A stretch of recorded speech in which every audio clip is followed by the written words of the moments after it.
Welcome to MOOC course on Introduction to Proteogenomics. Analysis of large data set is tedious and time consuming process.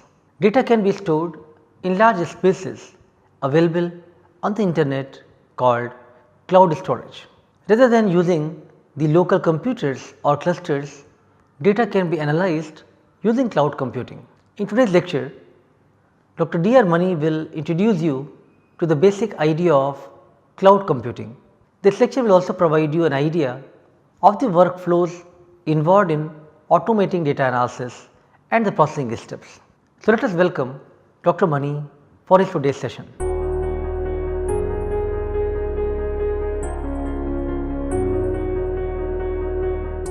So, if you take a standard computer, let us say a laptop or a desktop that you have, and you connect hundreds or thousands of them together, and you have an operating system that can use all of them efficiently, and you have a network that is so fast that you can move data from one laptop to another without having to get a coffee break in the middle, then you basically have a supercomputer. So, there were several types of supercomputers that were built in the last several decades, but of late they are all converging towards basically what you can call a rack of computers. So, you take a lot of computers, basically motherboards, the boards that go into your computer, you stick them into a big rack, connect them with a very fast network, and then you have an operating system that can take jobs or tasks that are assigned that are being issued by users, and then efficiently spread them across all the computers. So, that is basically a current day equivalent of a supercomputer. It is a lot cheaper than building a custom one, but it is still expensive because the networks and disks have to be really fast to keep up with a lot of the computing. So, a lot of the major institutions and research centers started having their own computers. Many times they are called grid computing environments because you connect the computers in a big grid, and then you have a job scheduler or an operating system that can dispatch jobs to the grid, and you would be able to have a lot of users run many programs. So, let us say you have Prodigy that you saw the other day, and you want 50 people using it at once. Obviously, if you run it on one server, it is not going to work. And so, you set it up on a computer, you give it maybe 50 processors, so that every time a user submits a job, it goes to a different processor. So, that is automatically taken care of by the user. So, people started building systems like that. So, they are called local clusters or local grid computers. So, the Broad had one with about 3,000 nodes in them. So, it had 3,000 processors, and you could submit your genome alignment job, and if it needed 5 processors, it will get 5 processors and it would run it on those. But as people started doing this, it became more and more expensive to maintain them. There are a lot of computing nodes you have, there is a lot of hard disk and the other stuff you need to track and keep operational, and you need to constantly keep upgrading as computers become faster and disk drives become faster. And so, it is an expensive operation for each research institution to kind of maintain and have these available. So, the latest trend was there are some companies in the world that have so much computing that they can basically rent computing to anybody who wants to do any kind of computation. So, Google is one of them. So, Google has an extensive infrastructure for parallel computing with a lot of storage, because they crawl the entire internet and index everything that there is on it. And so, that requires a lot of computing and a lot of space, and they built a very large computing system to deal with it. But then they are not using it 100% of the time. So, they figured we have this idle now and then, why don't we start kind of renting it to other people so they can use it. So, Amazon did the same thing. Amazon has an extensive computing infrastructure that they have for their business. It started off as a computing environment for their business, but slowly as other people started using it and found it to be very useful and actually significantly cheaper than your own IT department maintaining your cluster or grid computer, people started using those systems more and more, and now they have their own infrastructure for just providing computing to people who want to use it. So these kind of systems where you have a lot of computing and disk space, lot of computing power and disk space available that you access through the internet is called a cloud computer. So it's the cloud because the internet is usually represented as a cloud. When you're drawing a network diagram of computers, you always draw the internet as a cloud because there is no specific connections that you can. So if you connect your laptop to your neighbor's laptop, then you can say computer 1, computer 2 and draw a line between them. But the internet is a set of connections that basically are generated on demand, and you don't know what goes where. So you generally draw it as a cloud. And so computing systems that you access using the internet are called cloud computing systems. There are 2 or 3 very big ones. One is Amazon, obviously. Amazon's system is called AWS. Google has one which is called the Google Cloud Computing Platform. I think Microsoft has one called Azure, I think. But Google and Google and Amazon are the really big ones that pretty much everybody uses. So the concept there is they have a large parallel computing system that that Google maintains. And when you want to do some computation, you basically rent whatever you want. So you say, I want 10 computing nodes to run my job for 5 hours. You get that, you finish your job, you pay whatever it costs, like a few dollars, and then you are done. You don't need to pay them anything else. So you don't need to maintain it, you don't need to upgrade it. If things go wrong, you don't need to fix it. Google will do everything for you. And they will maintain a large enough set of nodes that you can basically get very large computers on demand.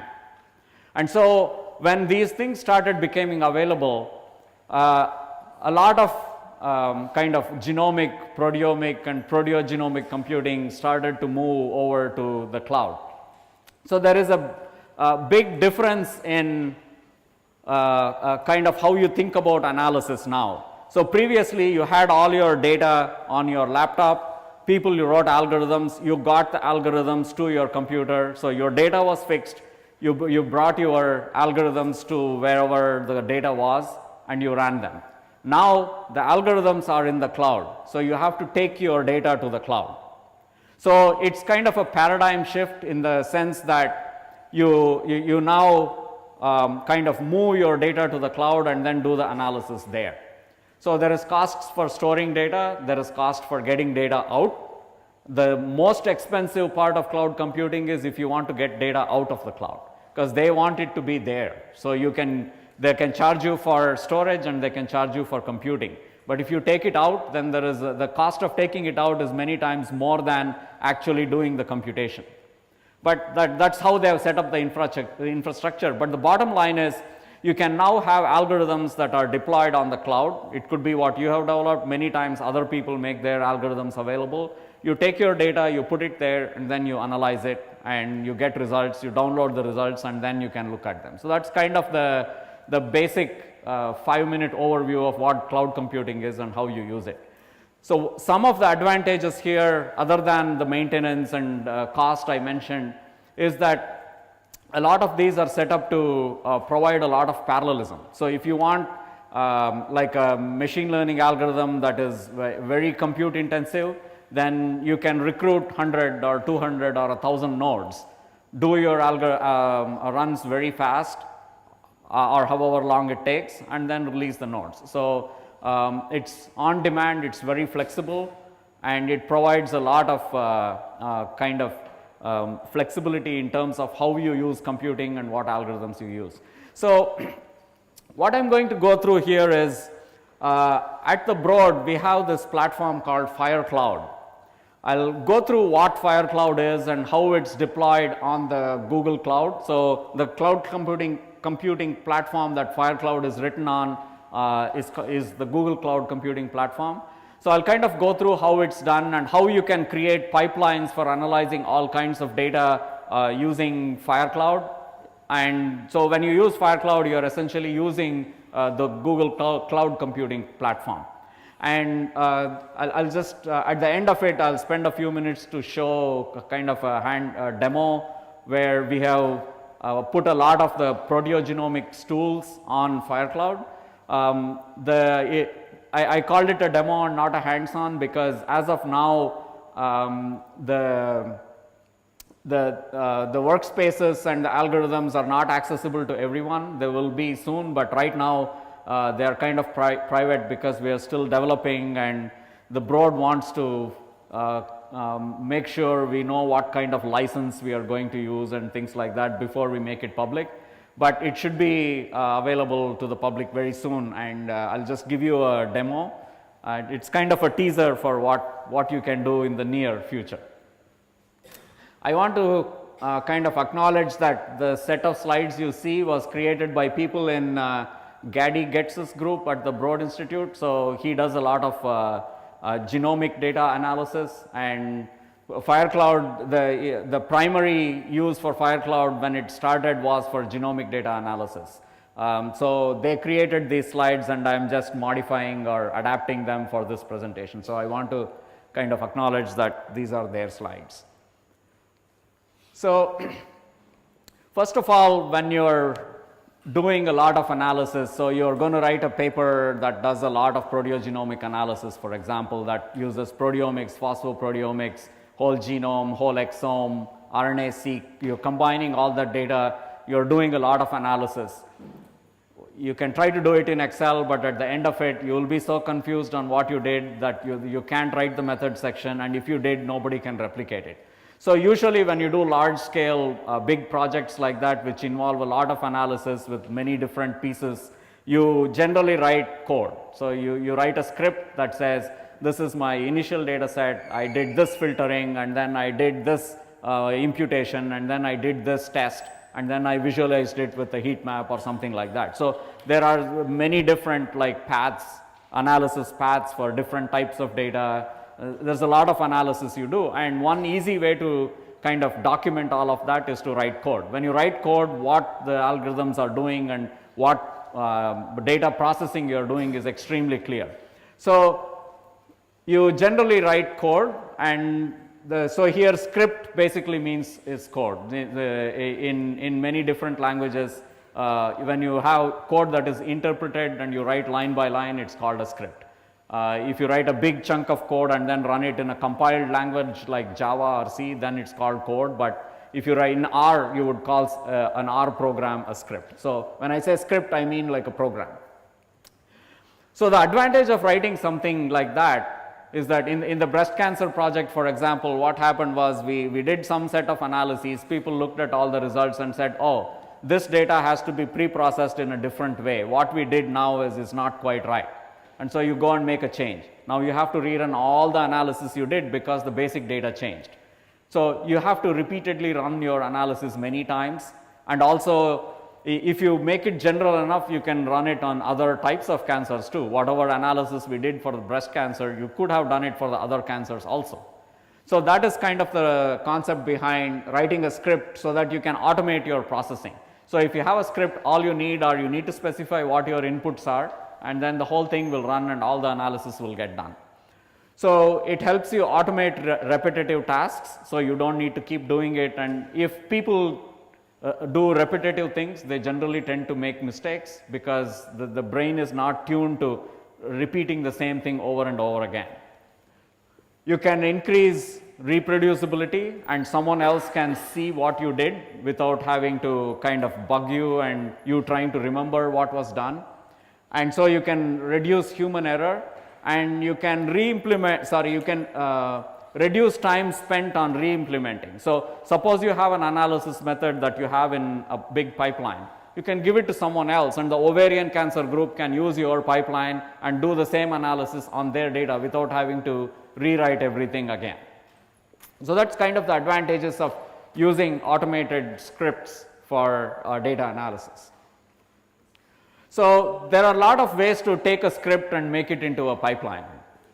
So this is like a humorous thing where the situation is that there are 14 competing standards. So there are, let's say, 14 competing pipelines, and then they say, you have 14, that's ridiculous. We need one that kind of combines the features from all of them. And so now we have 15 competing standards. So there are already many tools for writing pipelines and kind of using them, but I guess the point I'm trying to make is that we have one more and we think ours is better like everybody else. So the way scripts are written in this FireCloud environment is basically in a human readable form.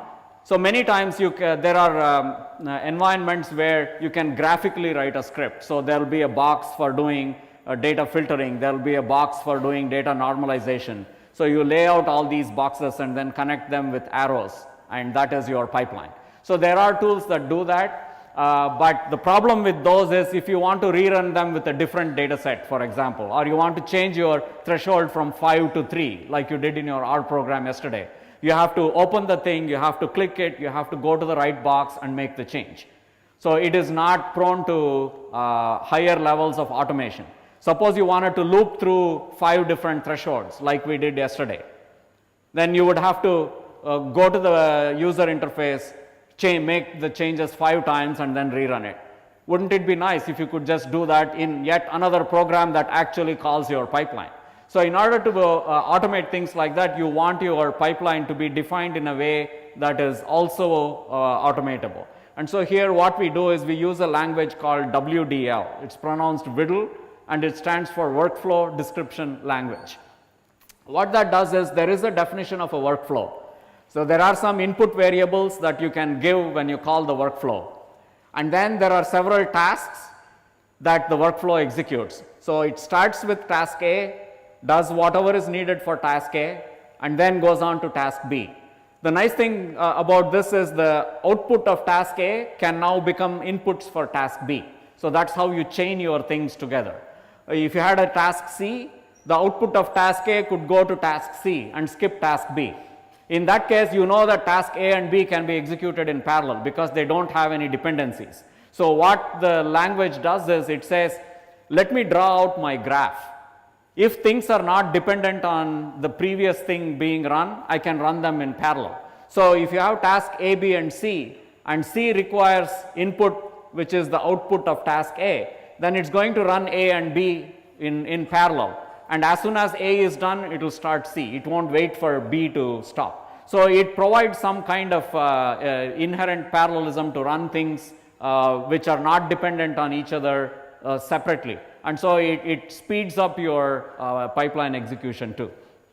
So once you have defined your workflow, you have to define what your tasks are. And so here is an example of how a task would look. So the task again has inputs. There is a command. So remember, a lot of these things are based on tools that were written for the command line. And in order to put it into WDL and use it in FireCloud, you have to be able to run your algorithm or task or method using a command line invocation. So you say what command you need to use in order to run task A. The other thing here which says where do I run this task is is another kind of recent technological concept that that is now permeating how people write software. How many of you have heard of Dockers? Couple of them. Okay. So I think there are more slides that kind of go into that in more detail, but basically where the thing is run is in a Docker, and then it creates some output. So once the output is there, other tasks that are run afterwards can use that output. So that's kind of the overall concept of how a workflow is written in FireCloud. So yeah, this is the thing about Dockers. So Dockers are basically conceptually containers. So what you do is there is this kind of environment called Docker. So you have to download the software environment, install it on your computer. And then the concept is that suppose, so all of you saw how much we struggled with getting the versions and stuff right for the Prodigy hands-on. Because we started with 3.5, it didn't work, we went back to 3.4 and then to 3.5, and every time we made a change, you had to go and make the change in your computer, and pretty soon it got annoying that you had to reinstall R so many times. A nicer way to do that would have been to create a Docker. So here what we do is conceptually we create like a container that says this container is going to contain all the software that I want to run my program, and it will contain everything in the right versions. So you start a Docker and then you say I need R version 3.5, you put in R version 3.5, and then you say I need these 15 libraries. So you put in all the 15 libraries. You need then, let's say, Java to run something else, and a specific version of Java, you can put in that. So you put all those and then you create a new container. Now instead of asking you to download Prodigy on your computer and install R and this and that, what we would have done if we had a Docker is to say download the Docker. So just like you can put code on GitHub, you can put Docker containers that you have created on a repository called Docker Hub.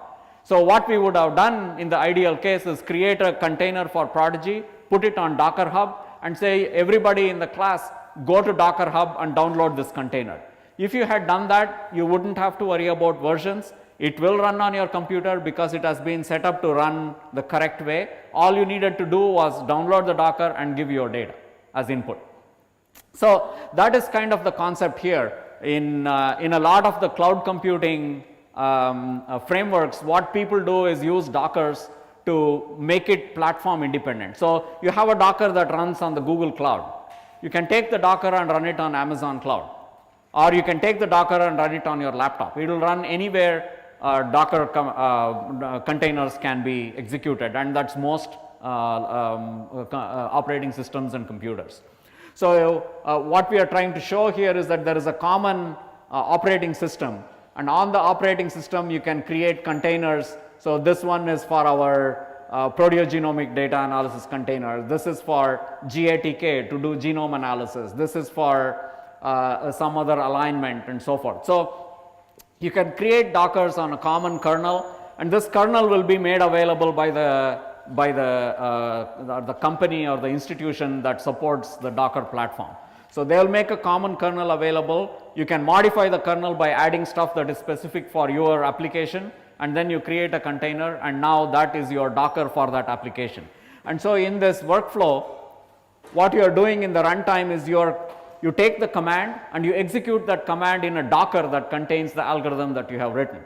So this makes it very easy to kind of encapsulate things, and if you want to replace your algorithm with a new version, all you have to do is replace the Docker with a new version or update your Docker, and then you will have the new version in there.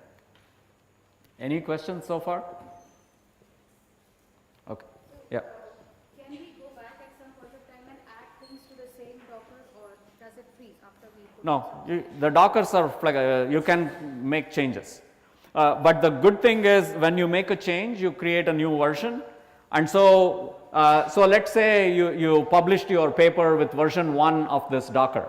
Now you realize that I can actually do this much faster by changing some computation that I do. So you do that and you create version 2 of your Docker.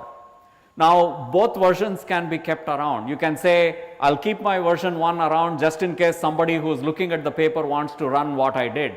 But for most users, I want to use my new version because it runs much faster. So you can keep a version of this method that uses the old Docker and create a new version that uses the new Docker. Or you can say, I don't care, it's the same thing, it just runs faster, I'm just going to replace it. Then you can replace the Docker with your new version. So you can do either way. And Dockers are not like written in stone. You can modify them, you can create newer versions, and you can take what you have and add more things if you want. Any other questions? Yeah. If you have the, in container, if you have the one person and second person, if you download it, Yeah. so how are you going to give the command that which is going to be executable? So when you download the Docker, you have to specify what version you want. I think the default is if you don't specify any version, you will get the latest version. But if you want an older version, you have to specify which version you want. So just like in code, right? So you can have code that is version 1. So Windows, for example, you have Windows 10.5 or Mac OS 10.5. But you could have an older version which was 10.3. For some specific applications, you may want to do that. For example, in the lab tour yesterday, we saw a peptide sequencing machine that was running off a Mac that is about 20 years old. I'm sure that can't run the new version of the operating system, so you would need an old version. So you could have dependencies like that.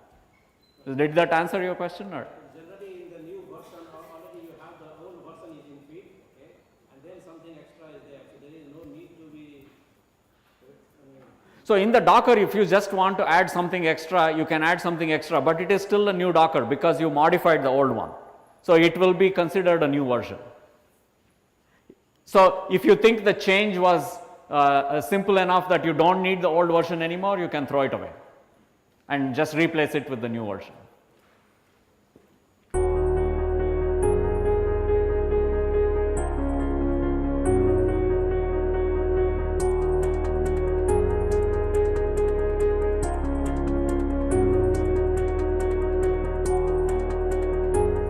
In today's lecture, you are introduced to the terminology used to describe automated data processing workflows.